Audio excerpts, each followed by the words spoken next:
Welcome to the Sanctuary Mental Health Ministries podcast. My name is Daniel Whitehead. I am the CEO of Sanctuary Mental Health Ministries, and during COVID-19, I'm also our podcast host.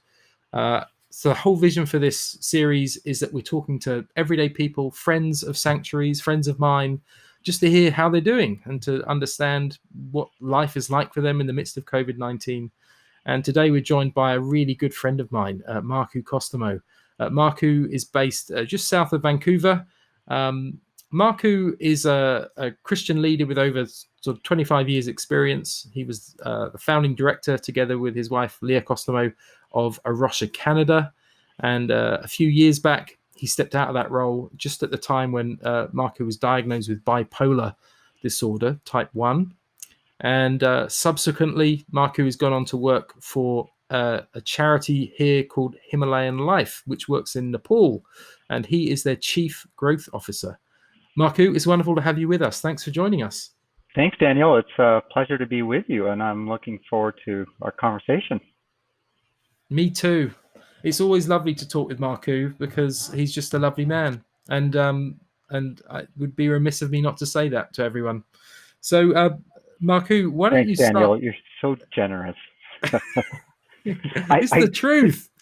just so you guys all have a bit of a context, and Daniel, you have a bit of a context of where I'm right now. I'm in our den at Kingfisher Farm, and we live here with 6 other families actually. And I'm looking over, and every once in a while I'll be distracted because the goats are chomping on the grass, and they're super cute out there.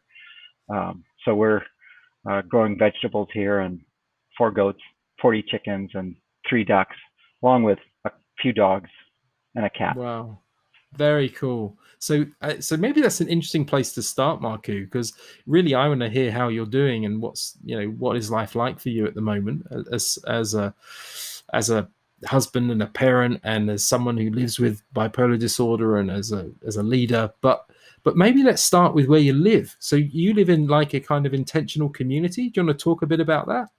Yeah. So there's 28 of us, including 14 adults and 14 kids or so. And yeah, it's actually lovely. It's during this time of COVID, it's been such an amazing treat. I mean, we are physical distancing from each other, but it doesn't stop us from getting together for a Sunday afternoon gin and tonics in the orchard. So what a delight, to have 14 of your friends gathered around the lawn. I mean, 6 feet apart, but sharing a gin and tonic and chatting about the day rather than being on Zoom, where most of my working life is on Zoom, which is better than not seeing people, but that virtual experience isn't quite the same as an incarnational lived experience being in front of people. And I understand that just our brains are so wired for seeing people, and particularly we hone in on the facial expressions of people, and it's just different live than it is virtual. And I think that's probably a challenge that we all share right now. Everything's so virtual during COVID that we're missing out on that. But it is a huge advantage and a privilege to share this journey with other families together, and to have that sense of community. I mean, we still have farm work days together, but we don't eat together once a week like we have in the past. So there's definite changes to the community, and we don't enter into each other's living spaces.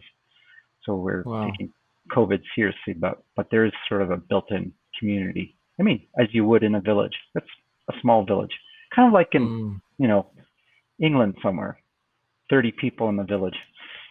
Of course, that's what England is like. It's just villages full of 30 people who drink gin and tonic in the orchard. I wish. Yeah. But so Markku, it's interesting. Your experience living in community at the moment has been a tremendous gift in that you've got access to people, albeit socially distancing, but there are people that you can see pretty regularly. So those rhythms, though they've amended, they're kind of the same, which must be a tremendous gift to you. I mean, I know you pretty well, so I know you're a people person. You love being with people.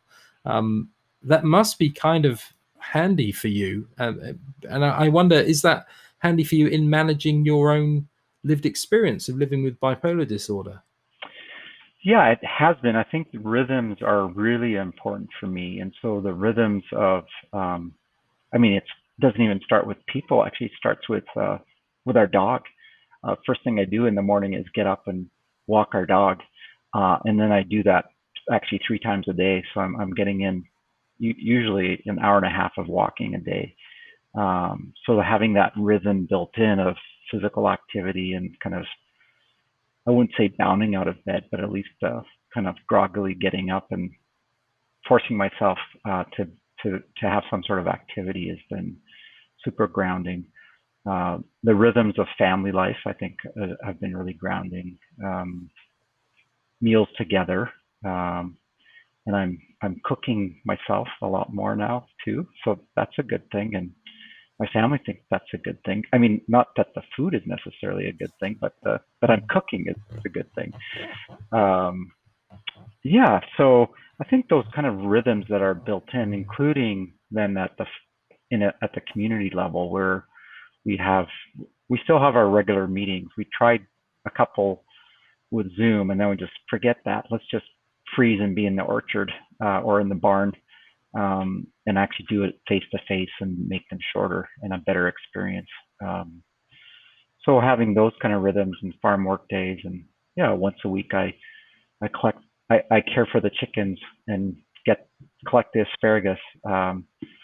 So even though those kind of rhythms I'm finding are really good for me, that just getting me into my body.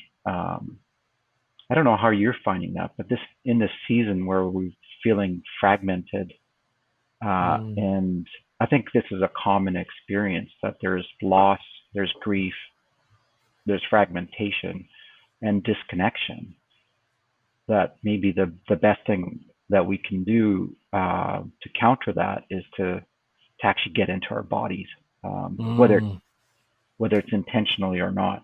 But how are you finding that? Yeah, 100% agree with that. I've discovered the wonderful gift of walking in the last month. So every morning, I'm just like you. Every morning I get up and I go for a walk for an hour and a half. I live on the edge of an incredible forest, which I've lived on the edge of it for like 4 years, but only in the last few weeks have I really appreciated just how incredible it is when you have these trees that are just vast, that I'm walking through, and we live by the sea. So yeah, this is so helpful for me, just walking, being in nature, being in creation. I can't emphasize enough how helpful it's been in this time for me personally. And here's like your local ecologist tip is, if you can kind of blend the virtual and the incarnational and get this app called iNaturalist.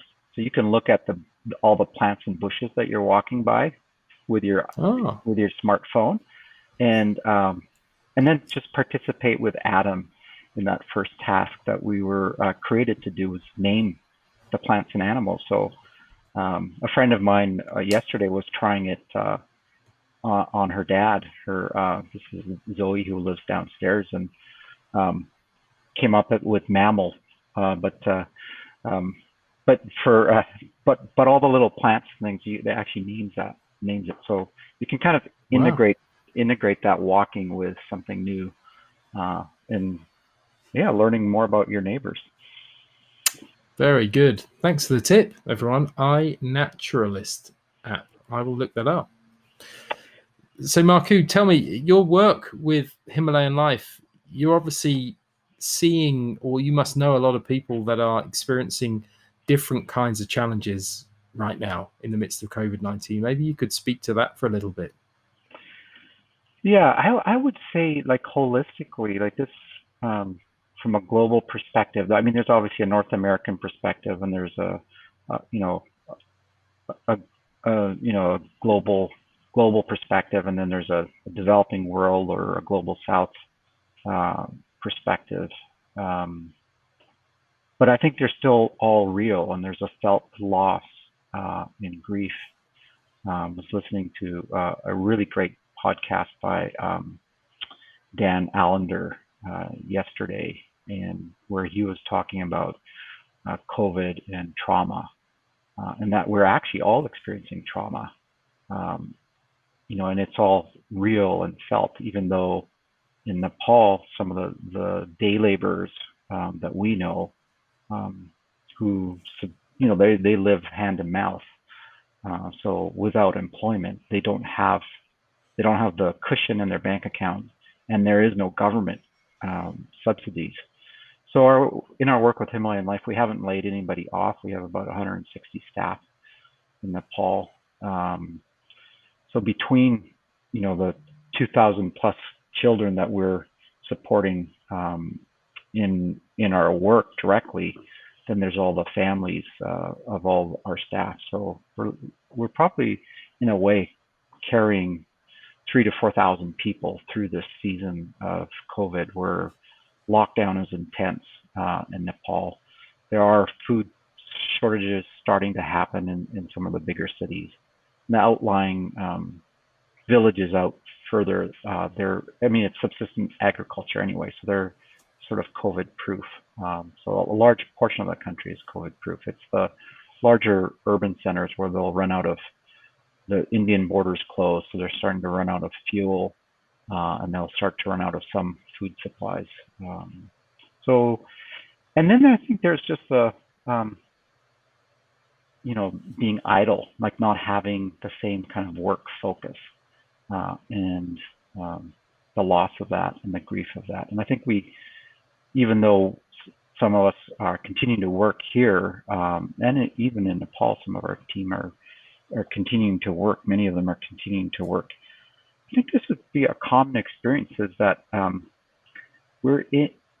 think we're all experiencing something that you could say is in that liminal space. And in the definition of a liminal space, from that's an ecological term actually. It's you're moving from one ecosystem to the other, and on a map it's a sharp line, but in reality on the ground you're in this space between two different ecosystems. And it's you could think about it going from ocean to the shore, or you could think about it going from a field to the forest.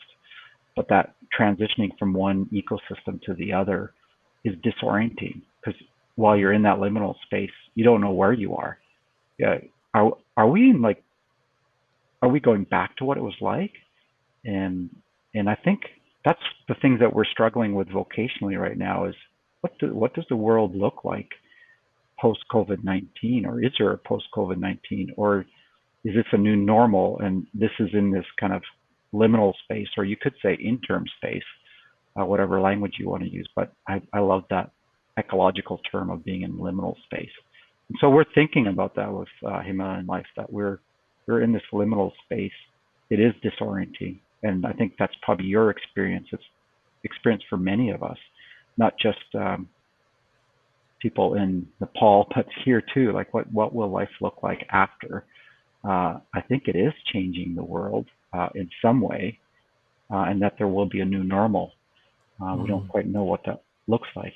And I think in the midst of that, our common experience is probably disorientation, as it is for anybody transitioning from one space to the other space. It's that transition, liminal space, is disorienting. It's tiring. It's new. It's, we might get more uptight. We might be more anxious. So I think I'm just trying to weigh in myself, like what's happening in myself, like as well. And I could speak more to that next if you like. Yeah, that'd be great.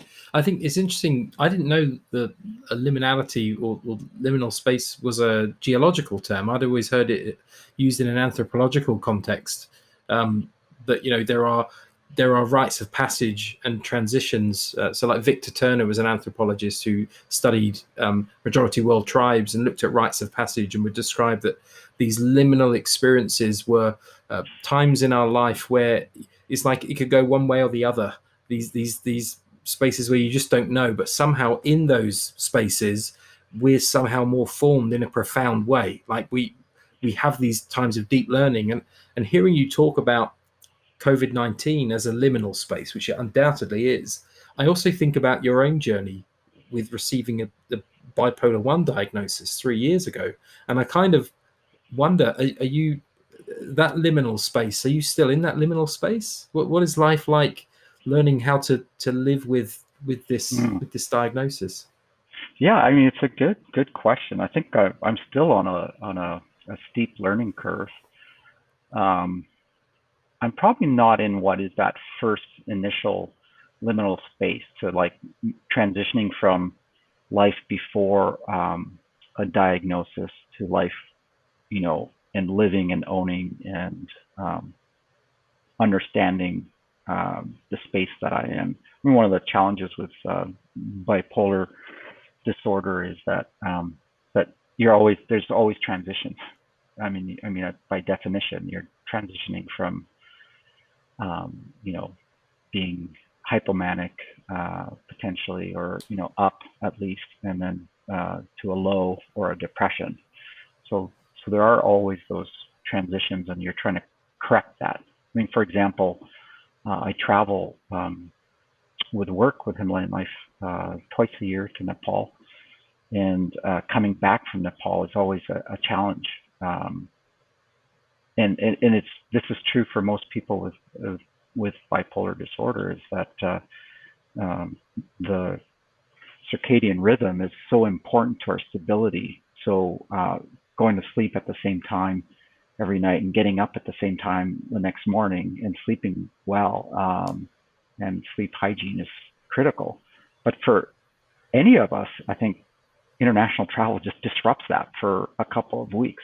So if you imagine how you feel with jet lag and what that does to you, just multiply it by 20 or 30 or 40 or 50 times. That's what someone with bipolar disorder experiences. And so I think for me, just even in this season, I just, came back from Nepal directly into quarantine, isolation, like strict isolation for 2 weeks. Even though I lived in community, I was disengaged. I wasn't eating with my family. I wasn't. So just living through this time in the season, I would say that I'm probably I would call it liminal space, but it's for a different reason. I think I'm pressing into growth in a new way, and so I would almost say I'm experiencing something analogous to a dark night of the soul, but not necessarily from in a spiritual sense. It's more from a psychological perspective of actually pressing in and wanting growth. So I'm doing a fair bit of therapy in this season. I've just thought, hey, this is an amazing opportunity for growth and healing and pressing in, pressing into relationships, pressing into trauma that I've experienced even in childhood, and just learning about what does healing look like, pressing into that kind of journey around bipolar, and just pressing into health around that, from diet and exercise and prayer, contemplation, meditation, like all of that. So yeah, and I found like just connecting with people. I am a bit of an extrovert, so I love to connect, but I also think that for all of us, from a mental health perspective, connection is so important. That social connection and friendships. And so talking to people on the phone, or engaging with small groups through Zoom, or going for walks with a friend where we're physical distancing. Yeah, all of that I think is continuing to be a really important part of my journey right now in this season. When you talk about your kind of holistic approach to wellness, and intentionally, you listed a whole bunch of things that you do, whether it be exercise, eating well, sleeping well, therapy, spiritual practices, and kind of listing them all. It's something that strikes me that at Sanctuary, one of the things we advocate for, we tell people, is as much as a mental health diagnosis can be a very traumatic and difficult time, and it can become like a label, like a stigmatizing label, which it should never be. But one thing that many people I know who live with uh, a mental health diagnosis or a mental illness is they're often people who know how to live well.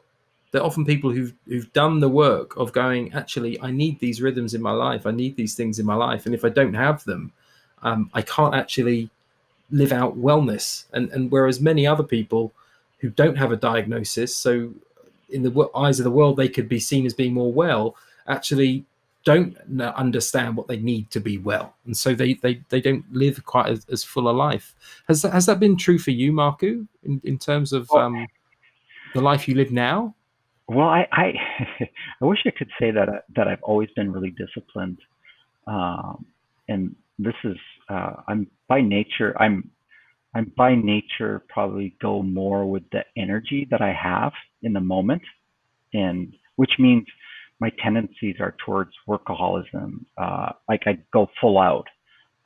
So, I'll tend more than my wife Leah, I'll tend to, let's watch another episode, like I'll kind of go with that. Like I'm not by nature like a super disciplined person. So, I haven't arrived at all. I am trying to be more disciplined,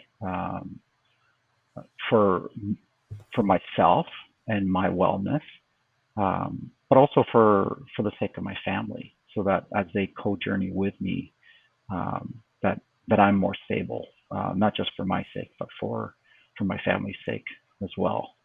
But I see that. I mean, I'm tasting that. I'm experiencing that now, and I have in other seasons as well.